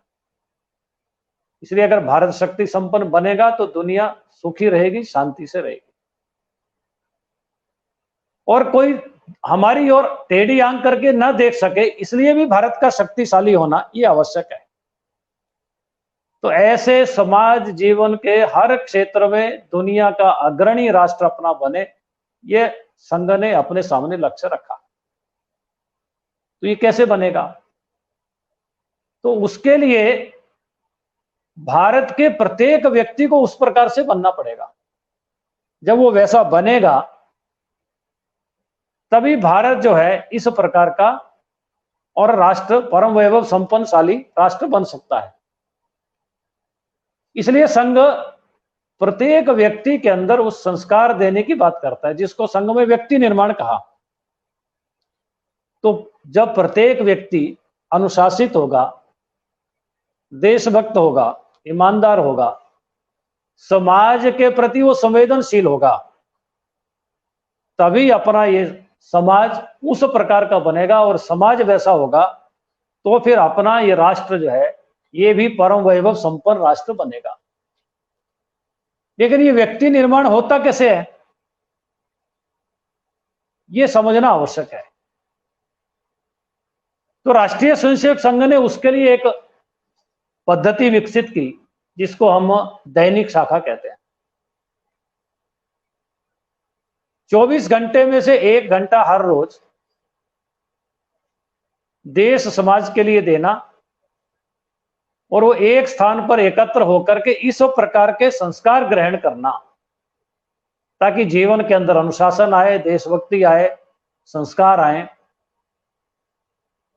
तो वो दैनिक शाखा की पद्धति है। उसके अंदर जो कार्यक्रम होते हैं, कुछ शारीरिक कार्यक्रम, बौद्धिक के कार्यक्रम, वो इस प्रकार से संस्कार देने वाले कार्यक्रम है। व्यक्ति का अभ्यास बनता है तब वो अनुशासन उसका आता है। जब वो लगातार अभ्यास करता है तभी समाज के प्रति उसकी संवेदना जागृत होती है। वो कथा, कहानी, गीत, चर्चा, उसके माध्यम से प्रेरक प्रसंग, प्रेरक कहानियां जब वो सुनता है तो ये समाज मेरा है, ये राष्ट्र मेरा है, ऐसी उसकी संवेदना जागृत होती है। तब वो इस प्रकार से सब संकटों को पार करते हुए, सब संकटों में अपने को डालते हुए भी और समाज और देश की सेवा के लिए वो हमेशा तत्पर रहता है। ये उसके पीछे की प्रेरणा है। ऐसे उदाहरण दिया कि भारत चीन के युद्ध के समय या भारत पाकिस्तान के युद्ध के समय भी संघ का स्वयंसेवकीय सीमा पर सैनिक के साथ खड़ा हो गया उनके सहयोग के लिए, तो कैसे प्रेरणा मिली। तो ये जो शाखा में हर रोज का उसका अभ्यास होता है, एक उसका एक प्रेरणा का बड़ा कारण है। दूसरा उसके पीछे की प्रेरणा होती है जब वो अपने आसपास इस प्रकार के जीवन देखता है, इस प्रकार के व्यक्तित्व देखता है जिन्होंने स्वयं को अपने जीवन के अंदर उस प्रकार का तैयार किया है, जो स्वयं त्याग करके और उनके सामने उदाहरण प्रस्तुत करते हुए अपना जैसा जीवन उनका वैसा है। अब पूज्य डॉक्टर हेडगेवार जी से अगर प्रारंभ करते हैं तो ध्यान में आता है कि डॉक्टर हेडगेवार क्रांतिकारी थे, पढ़े लिखे थे, डॉक्टर थे, लेकिन एक भी दिन अपना आजीविका कमाने के लिए, अर्थार्जन करने के लिए उन्होंने कभी भी व्यवसाय नहीं किया। स्वयं को समाज और देश की सेवा में समर्पित कर दिया। इसलिए उनका स्वयं का जीवन वैसा था और इसलिए उनके जीवन से प्रेरणा लेकर अनेक जो तरुण थे, युवा थे उस समय, वो संघ का काम करने के लिए पूरे देश भर के अंदर अनेक स्थानों पर गए, क्योंकि उन्होंने डॉक्टर जी का जीवन वैसा देखा। डॉक्टर जी ने अपने उदाहरण से उनको समझाया, अपने जीवन के उदाहरण से, अपने जीवन के अंदर उन बातों को लागू करके और स्वयंसेवकों को, कार्यकर्ताओं को प्रेरणा दी। ऐसे पूज्य डॉक्टर जी तो थे ही, लेकिन डॉक्टर जी ने अपने जैसे अनेक ऐसे कार्यकर्ताओं का निर्माण किया अपने जीवन में, अपने सामने। तो ऐसे आज हजारों कार्यकर्ता पूरे देश भर के अंदर जिन्होंने स्वयं को, अपने जीवन को उस प्रकार से तैयार किया है। जब ऐसे जीवन को, ऐसे लोगों को, ऐसे कार्यकर्ताओं को स्वयंसेवक देखता है तो उनसे प्रेरणा लेकर के वो समाज के काम के लिए इस प्रकार से वो प्रेरित होकर के और सब प्रकार की कठिनाइयों में से भी स्वयं की परवाह न करते हुए भी वो समाज के लिए और सेवा के लिए, सहायता के लिए और हमेशा आगे रहता है। तो ऐसे अनेक संकटों को, कष्टों को झेलते झेलते राष्ट्रीय स्वयंसेवक संघ आज इस स्थान पर पहुंचा है। ऐसे हजारों कार्यकर्ताओं का त्याग, तपस्या, हजारों कार्यकर्ताओं का बलिदान, उसके पीछे की एक प्रेरणा है, तब जाकर के और संघ यहां तक आया है। लेकिन आज जैसे मैंने कहा कि अनेक लोग राष्ट्रीय स्वयंसेवक संघ के प्रति श्रद्धा रखते हैं, संघ के काम को लेकर, संघ के इस प्रकार के सेवा भाव को देखते हैं तो वो संघ के प्रति आकर्षित होते हैं। लेकिन इस सब के बावजूद भी हम कितने भी अंक प्रकाशित कर लें, राष्ट्रीय स्वयंसेवक को संघ को समझने के लिए ये बाहर से समझना कठिन है। पूजनीय सरसंघ चालक वर्तमान जो है अपने अन्य मोहन जी भागवत, वो भी हमेशा इस बात को कहते हैं कि अगर संघ को समझना है तो संघ के अंदर आकर ही समझ सकते हैं, संघ को बाहर से नहीं समझा जा सकता।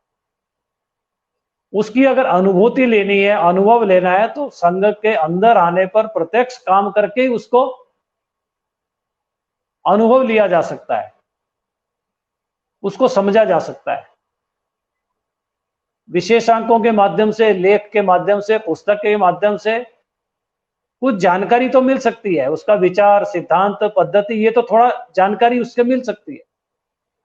लेकिन वास्तव में उसकी अनुभव और अनुभूति लेनी है तो संघ के अंदर आकर के ही उसको लेना पड़ेगा। इसलिए राष्ट्रीय स्वयंसेवक संघ हमेशा आह्वान करता है कि आप आइए, कुछ समय तक संघ को देखिए, समझिए, उसका अनुभव लीजिए, फिर आप निर्णय करिए कि आप ये काम कर सकते हैं कि नहीं कर सकते हैं, आपके विचारों से मेल खाता है या नहीं खाता है।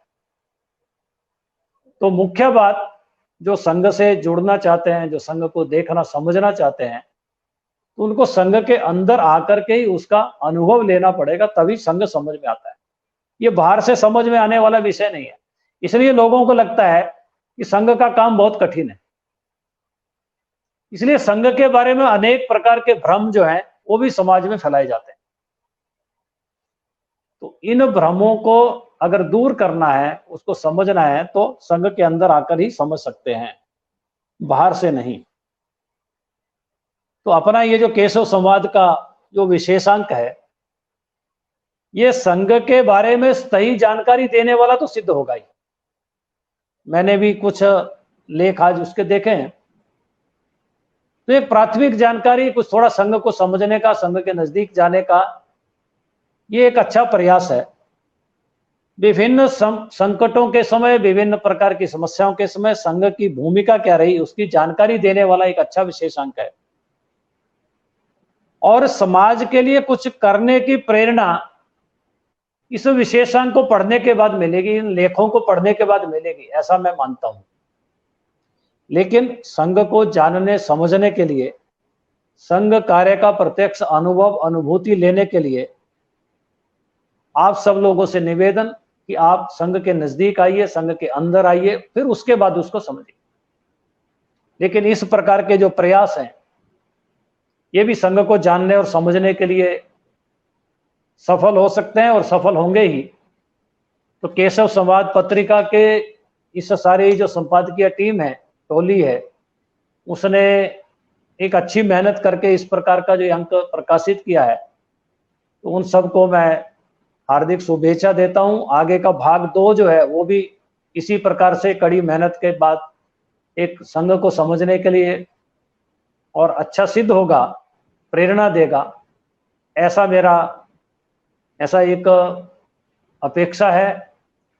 इतनी बात कह करके मैं अधिक न बोलते हुए अपनी वाणी को विराम देता हूं। आप सब लोगों ने मुझे सुना, उसके लिए आपका बहुत बहुत आभार, धन्यवाद। बहुत बहुत धन्यवाद भाई साहब। संघ के उद्देश्य, विस्तार, कार्य पद्धति एवं 95 वर्ष की सेवा यात्रा तथा राष्ट्र निर्माण के लिए शाखा के माध्यम से व्यक्ति निर्माण को कैसे किया जाता है, इसको सरल शब्दों में समझाने के लिए आपका बहुत बहुत धन्यवाद एवं आभार। हम लोग कोशिश करेंगे कि केशव संवाद पत्रिका आपकी अपेक्षाओं पर खरा उतरे अगला अंक इससे भी बेहतर होगा। इसी विश्वास के साथ अब मैं आज के कार्यक्रम अध्यक्ष प्रोफेसर कामेश्वर नाथ सिंह जी से मैं प्रार्थना करूंगा कि वो अध्यक्षीय उद्बोधन एवं आशीर्वचन देने की कृपा करें। Over to. प्रेरणा मीडिया द्वारा आयोजित केशव संवाद पत्रिका के इस विशेषांक संघ विमर्श के अवसर पर आज हमें जिनका पाथेय प्राप्त हुआ, ऐसे जिनका जीवन संघ के लिए समर्पित है, माननीय श्रीमान नरेंद्र ठाकुर जी, अखिल भारतीय सह प्रचार प्रमुख, माननीय कृपा शंकर सिंह जी जो पत्रिका के संपादक हैं, सह संपादक श्रीमान प्रदीप जी, और जिन दो बहनों ने इस संघ विमर्श पत्रिका की समीक्षा प्रस्तुत किया, डॉक्टर नीलम जी एवं प्रियंका जी तथा संचालक श्रीमान अखिलेश मिश्र जी। प्रेरणा मीडिया द्वारा आयोजित इस कार्यक्रम में आप सभी ने हमको सहभागी बनाया, इसके लिए साधुवाद। अध्यक्षीय उद्बोधन है। एक तरफ मैं समय को देख रहा हूं और इस मंच की गरिमा को भी देख रहा हूं। बहुत अद्भुत मंच है। हर विषय के लोग, हर क्षेत्र के लोग हैं, और मैं भूगोल का विद्यार्थी हूं और भूगोल समय और स्थान का अध्ययन करता है। तो इस मंच के स्थान और इसकी समय की मर्यादा को देखते हुए चंद शब्दों में अपनी बातों को समाप्त करना चाहूंगा। संघ आज परिचय का मोहताज नहीं है। संघ तो संगठनों का पर्याय है। बहुत सारे संगठन हैं, शिक्षक संघ, कर्मचारी संघ, मजदूर संघ, स्वच्छता कर्मचारी संघ, लेकिन जब सार्वजनिक जीवन में संघ शब्द कहा जाए तो संघ राष्ट्रीय स्वयंसेवक संघ का पर्याय है। संघ नाम आते ही लोग समझ बैठते हैं कि यह राष्ट्रीय स्वयंसेवक संघ। अन्य संघ जो ट्रेड यूनियन है वो पीछे चले जाते हैं। यदि हमसे कोई पूछे कि आखिर संघ देता क्या है, मैं स्पष्ट शब्दों में कहूंगा कि संघ एक जीवन दृष्टि देता है व्यक्ति को। यह जीवन दृष्टि क्या है? अपने आप से हम पूछें कि आखिर हम जीते किस बात के लिए हैं, किस निहितार्थ के लिए जीते हैं।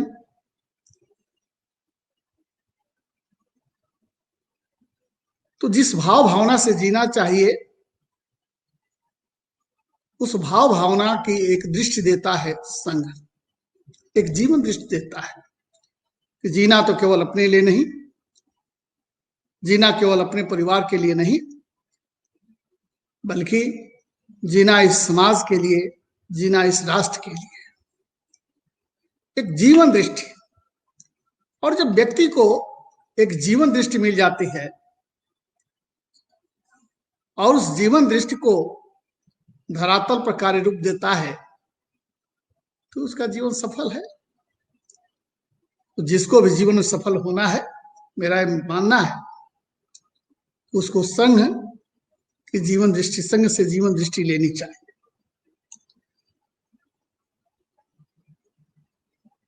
एक अनोखी पद्धति है कार्य कि इसकी आज देश में बहुत सारे विश्वविद्यालय हैं, लगभग 900 विश्वविद्यालय हैं।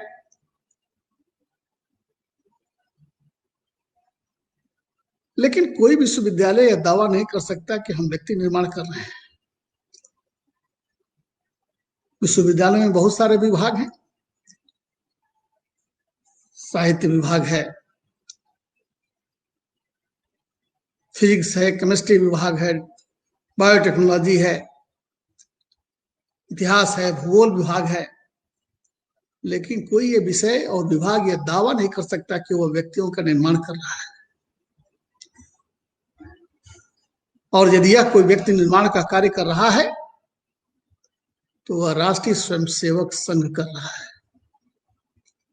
इसलिए यह एक विलक्षण संगठन है जो व्यक्ति निर्माण का काम करता है। और जब व्यक्ति निर्माण की बात आती है तो मेरा अभिप्राय ऐसे व्यक्ति से है जो अपना स्वार्थ, अपने परिवार का स्वार्थ छोड़कर समाज के हित में और राष्ट्र के हित में सोचता है, जो समता युक्त, विषमता मुक्त, समरसतापूर्ण समाज की रचना में विश्वास रखता हो, जो देश के इतिहास और भूगोल के प्रति स्वाभिमान रखता हो, जो देश के प्रति संयमित, सतर्क, सचेत और समर्पित भाव रखता हो। ऐसे आदर्श व्यक्तियों का निर्माण यह संघ का उद्देश्य है। और जिस दिन इस प्रकार के लोगों का संघ समूह खड़ा हो जाएगा, इस देश में किसी चीज का अभाव नहीं होगा। मैं भूगोल का विद्यार्थी हूं और जब भारत के भूगोल को मैं देखता हूं, कश्मीर से लेकर के कन्याकुमारी तक, इसके संसाधनों को देखता हूं, तो प्रकृति ने भारत को जितना दिया दुनिया में किसी दूसरे देश को नहीं दिया। दुनिया के सबसे उत्पादक, सबसे उर्वर, सबसे उत्पादक तो नहीं, सबसे उर्वर जमीन भारत के पास, प्रायद्वीपीय भारत, खनिजों का भंडार, अजस्र प्रवाहिनी नदियां और ट्रॉपिकल लोकेशन जहां वर्ष पर्यंत सूर्य की किरणें सुलभ हैं। ये कोयला पेट्रोल तो भले ही समाप्त हो जाए, लेकिन जब तक सूर्य चमकता रहेगा, इससे हमें सौर ऊर्जा मिलती रहेगी। ये अजस्र नदियां प्रवाहित होती रहेंगी, हमको जल विद्युत मिलती रहेगी। ये सारे संसाधन भारत में है और कदाचित दुनिया के किसी भी देश में इतने संसाधन की विपुलता, विविधता और विलक्षणता नहीं है जितना भारत में है। लेकिन दूसरी तरफ निर्धनता, निरक्षरता और विवशता का जीवन भी है। आखिर ऐसा अभाव क्यों है? संघ के संस्थापक डॉक्टर केशवराम बलिराम हेगड़े भारती जी ने इसके मौलिक कारणों को पहचाना था। कहा कि ठीक है, देश आजाद हो जाएगा, लेकिन क्या आजादी पा लेने से, सत्ता पा लेने से, क्या सत्ता के माध्यम से समाज को परिवर्तित किया जा सकता है? क्या सत्ता के माध्यम से केवल परम वैभवम नेतुमेत स्वराष्ट्रम की संकल्पना को कार्य रूप दिया जा सकता है? उनकी इस मार्ग में स्पष्ट सोच थी कि व्यक्ति निर्माण वह माध्यम है जिसके चलते व्यक्ति ठीक होगा तो समाज, परिवार ठीक होगा, परिवार ठीक होगा तो समाज ठीक होगा, समाज ठीक होगा तो राष्ट्र ठीक होगा। एक बहुत ही मौलिक सोच। आज अभाव इसी बात का है। सारे संसाधनों की संपन्नता, विपुलता, व्यापकता, विलक्षणता होने के बावजूद यदि अभाव है तो केवल व्यक्तियों के कारण है। आज जीवन के हर क्षेत्र में, चाहे वो शिक्षा का क्षेत्र हो, चाहे चिकित्सा का क्षेत्र हो, चाहे प्रशासन का क्षेत्र हो, चाहे राजनीति का क्षेत्र हो, उद्योग का क्षेत्र हो, चाहे व्यापार का क्षेत्र हो, चाहे शिक्षा का क्षेत्र हो, चाहे चिकित्सा का क्षेत्र हो, अधिवक्ता का क्षेत्र हो, चाहे अभियंता का क्षेत्र हो, हर क्षेत्र में ऐसे आदर्श व्यक्तियों को खड़ा होने की जरूरत है जो समाज में जाकर एक आदर्श नागरिक की हैसियत से खड़े हो सकें। और संघ ने यह पहचान दिया है। जब थोड़ा सा आभास हो जाता है कि यह व्यक्ति संघ का है, तो उसकी विश्वसनीयता और प्रामाणिकता के आगे कोई प्रश्नवाचक चिन्ह नहीं लगता है। और संघ ने यह करके दिखाया है, और आज इसी की आवश्यकता है, अच्छे व्यक्तियों का निर्माण। जो देश का जो मौलिक अभाव है, उस अभाव को पूरा करने का माध्यम और उपागम यह संघ है। मैं जानता हूं अध्यक्ष की सीमाएं हैं, 10 मिनट का समय है, और अब तक तो ये कार्यक्रम समाप्त हो जाना चाहिए, क्योंकि 8:15 से अधिक हो गया। लेकिन मैं एक बात इतना कहना चाहूंगा, यह एक विलक्षण प्रयास है, और प्रेरणा संस्थान ने वह जो यह केशव संवाद नाम से पत्रिका का प्रकाशन प्रारंभ किया है, वह एक अद्भुत योगदान है। आज समाज में पत्रिकाओं की कमी नहीं है, लेकिन समाज के सामने और पाठकों के सामने एक यथार्थ का बोध कराना, वास्तविकता का बोध कराना एक चुनौती है। यह केशव संवाद यह कार्य कर रहा है। इससे घर घर में एक प्रेरणा मिल रही है। यह जो विमर्श नामक यह विशेषांक जो निकला है, निश्चित रूप से एक इस प्रेरणा जनसंचार संस्थान का यह एक विलक्षण योगदान है। मैं पहले कहा कि यह संघ एक अनोखा विश्वविद्यालय है। मैं इसको एक यूनिक यूनिवर्सिटी के रूप में जानता हूं, कहता हूं कि जहां से व्यक्तियों का निर्माण होता है, आदर्श व्यक्तियों का निर्माण होता है, और जो विलक्षण होता है, जो विशिष्ट होता है, वह हमेशा शोध का विषय होता है। और उस शोध का विषय, इसलिए संघ स्वयं में अपने आप में शोध का विषय है कि आखिर वह कौन सी विलक्षणता है कि इतना 95 साल से चल रहा संगठन आजीवन इतने दिनों से चलते हुए दिनानुदिन आगे बढ़ता जा रहा है। इसके मानने वालों की, इसमें प्रत्यक्ष रूप में शामिल होने वालों की संख्या बढ़ती जा रही है। यह अनोखा संगठन, ये पूरे विश्व के संगठनों के लिए एक शोध का विषय बना हुआ है। मुझे लगता है कि यह जो विमर्श अंक है, क्योंकि विमर्श यह शोध का एक उपागम होता है, एक ऊपर अप्रोच होता है। यह विमर्श नामक विशेषांक निश्चित रूप से यह संघ की जो अद्भुत योगदान है, उसको जन सामान्य के सामने पहुंचाने में समर्थ सिद्ध होगा, सक्षम सिद्ध होगा, ऐसा मेरा अटूट विश्वास है। आज के इस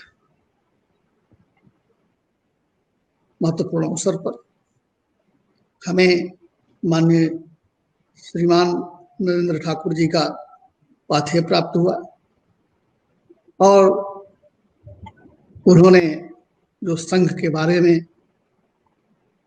जो विशिष्टताओं का जिक्र किया, निश्चित रूप से हम लोगों के लिए पाथेय है, और उनका आह्वान का हम स्वागत करते हैं। और इसी के साथ प्रेरणा जनसंचार संस्थान को मैं इस उत्कृष्ट कार्यक्रम आयोजन के लिए साधुवाद देता हूं और इसलिए धन्यवाद भी देता हूं कि उन्होंने हमें भी इसमें सहभागी बनाया। इसी के साथ मैं अपने वाणी को विश्राम देता हूं। धन्यवाद। वंदे मातरम। ओवर। बहुत बहुत धन्यवाद सर, आपने गागर में सागर भर दिया। कोई भी जो विद्वान है वो विद्वता का यही परिचय होता है कि सारांश को इतने कम शब्दों में और इतने सरल शब्दों में हम लोगों को के सामने रखा और हम लोगों को अभिप्रेरित किया कि इस कार्य को आगे बढ़ाएं और गुणवत्तापरक बढ़ाएं। इसके लिए आपका बहुत बहुत आभार। अतिथि एवं विद्वानों के प्रति कृतज्ञता ज्ञापित करना हमारी संस्कृति की परंपरा रही है। इस गुरुतर दायित्व के लिए मैं केशव संवाद के सह संपादक भाई डॉक्टर प्रदीप जी से आग्रह करता हूं कि वे अतिथियों, लेखकों, प्रतिभागियों का धन्यवाद ज्ञापित करने की कृपा करें। Doctor Pradeep ji sir.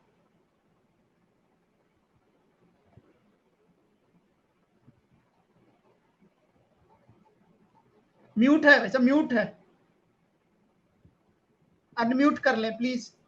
हाँ, धन्यवाद डॉक्टर अखिलेश मिश्रा जी। आज का कार्यक्रम इतना अद्भुत हुआ है, संपन्न हुआ है कि मुझे अपने इन सब अतिथियों के लिए मैं किन शब्दों में धन्यवाद ज्ञापित करूं, ये मैं बहुत देर से सोच रहा हूं। क्योंकि आज के क्रम में एक से एक वक्ता हमारे इस कार्यक्रम में जो उपस्थित हैं, वो एक से एक वक्ता ऐसे हैं कि मैं किसको कहां पर कैसे रखूं, ये मेरे लिए बड़ा विषय बन रहा है।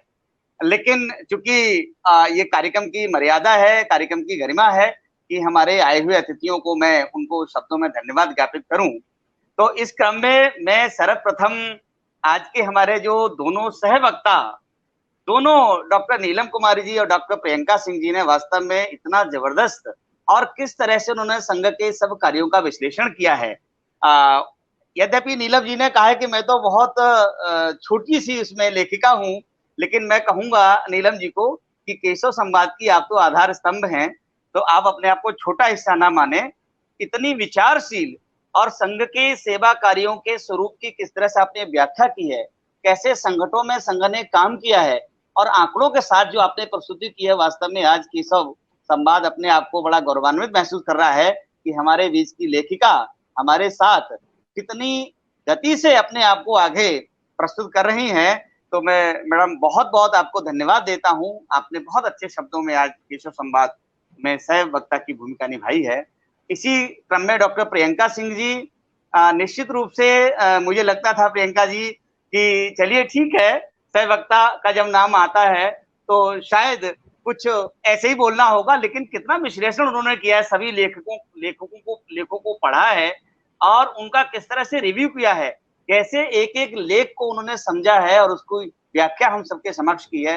निश्चित रूप से बहुत जबरदस्त संघ के कार्यों की चर्चा है, इनमें सामाजिक समरसता की चर्चा की है, संघ का आरक्षण पर विषय क्या है, ऐसे सब लेखों के संबंध में आपने वास्तव में बहुत महत्वपूर्ण ढंग से आज अपने विचार प्रस्तुत किए हैं। बहुत बहुत धन्यवाद आपका इस क्रम में। और अब मैं चूंकि हमारी अपने कार्यक्रम में आज के जो मुख्य वक्ता मान्यवर श्री नरेंद्र ठाकुर जी, जिन्होंने इस पत्रिका के लिए अपना अमूल्य समय भी दिया, और दूसरी बात आज केशव संवाद पत्रिका का क्रम कहां से कहां पहुंच रहा है उसकी भी हम लोगों को जानकारी दी। हमें बड़ा प्रेरणा भी मिली है कि केशव संवाद पत्रिका आज कहां से कहां पहुंच रही है और किस तरह से उन्होंने संघ की इस कंटकाकीर्ण मार्ग को किस तरह से सरल शब्दों में हम लोगों के सामने व्याख्यायित किया है, और कितना जबरदस्त संघ के कार्यकर्ताओं ने विभिन्न त्याग, तपस्या और बलिदान के बल पर आज इस यात्रा को 95 साल की जो यात्रा संघ अपनी पूर्ण कर रहा है, यहाँ तक पहुंचाने में किस तरह से कार्यकर्ताओं का समर्पण और किस तरह कार्यकर्ताओं का योगदान रहा है, ये उन्होंने हम सब लोगों को आज बताया है। और किस तरह से संघ परम वैभव पर पहुंचाने के लिए कृत संकल्प है, किस तरह से वो अपनी आर्थिक रूप से देश को संपन्न बनाना चाह रहा है, किस तरह से विश्व में अब भारत को शक्ति संपन्न बनाना चाहता है, और किस तरह से भारत विश्व गुरु बने। और भारत का मूल विचार जिस तरह से व्यक्ति का निर्माण, संघ का जो मूल कार्य है व्यक्ति का निर्माण, कहते हैं ना, 10 दिशाओं में सब जाएं, दल वादल से छा जाएं, तो आज संघ का कार्यकर्ता दल बादल सा संपूर्ण देश भर में छाया हुआ है और निरंतर आगे बढ़ रहा है। ऐसा विषय आपने हम सबके समक्ष रखा है और संघ का कार्यकर्ता का निर्माण कैसे संघ की शाखा के माध्यम से, विभिन्न प्रकार की कथा कहानी और प्रेरक प्रसंगों के माध्यम से, बौद्धिक सुनने के माध्यम से उनका निर्माण होता है। और जैसा कि डॉक्टर कामेश्वर जी ने भी कहा है कि संघ का कार्यकर्ता जब नाम आता है तो सब लोग ये मान लेते हैं कि भाई अब इसके विषय में किसी प्रकार का शक स्वभाव ये करना तो संभव ही नहीं है, ऐसा करके उनका मानना। और कैसे उन्होंने संघ के स्वरूप को हमारे सामने रखा है और अंत में केशव संवाद की पत्रिका को किस तरह से पूरे देश भर में एक पठनीय वो मिल रहा है, इस तरह से उन्होंने हमारे सामने को रखा है। तो मैं उनका भी बहुत हृदय से आभार व्यक्त करता हूँ और उन्होंने हमें समय दिया इस केशव संवाद पत्रिका को का विमोचन करने के लिए।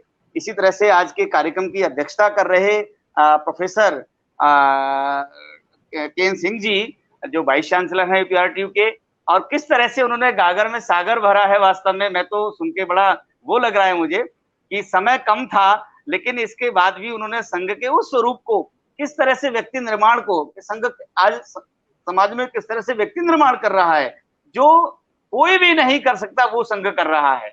और आप जानते हैं ये संघ के व्यक्ति निर्माण, ये कार्यकर्ता किस तरह से विभिन्न क्षेत्रों में जाकर के, चाहे वो सेवा का कार्य हो, चाहे वो प्रशासनिक का कार्य हो, चाहे वो किसी अन्य प्रकार का कार्य हो, किसमें अपना भरपूर योगदान दे रहे हैं और समाज और राष्ट्र को आगे बढ़ाने का प्रयास कर रहे हैं, परम वैभव ले जाने का प्रयास कर रहे हैं।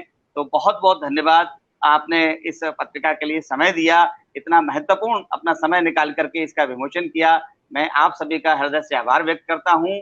और इस कार्यक्रम में जितने सारे पाठक आज इस कार्यक्रम को सुन रहे हैं, श्रोतागण सुन रहे हैं या पत्रिका को इसको पढ़ने वाले हैं, उन सबका भी मैं बहुत हृदय से आभार व्यक्त करता हूं, धन्यवाद देता हूं, क्योंकि उनके पढ़ने से, उनके इस कार्यक्रम को देखने से ही हम सबको एक मोटिवेशन और एक आत्मबल मिलता है। तो उनका भी मैं बहुत बहुत धन्यवाद देता हूं कि उन्होंने इतने बड़े कार्यक्रम को धैर्यपूर्वक सुना। और निश्चित रूप से आप सब लोग जानते हैं कि इस पूरे कार्य के पीछे जो, जैसा कि अभी परम पूज्य सरसंघचालक जी ने भी कहा है कि संघ उन लोगों के बल पे चलता है जो दिखते नहीं है। तो हमारे इस पत्रिका के संपादक और हमारे इस उत्तराखंड और संपूर्ण उत्तर प्रदेश के जो प्रचार प्रमुख हैं मान्यवर श्री कृपा शंकर जी, उनका संकेत, उनका सदैव हृदयपूर्ण स्नेह हम सब लोगों को कार्य करने की गति भी देता है और हमेशा प्रेरणा देता है। तो उनका भी मैं बहुत हृदय से आभार व्यक्त करता हूं कि उन्होंने मुझे इस कार्यक्रम के लिए आगे किया है।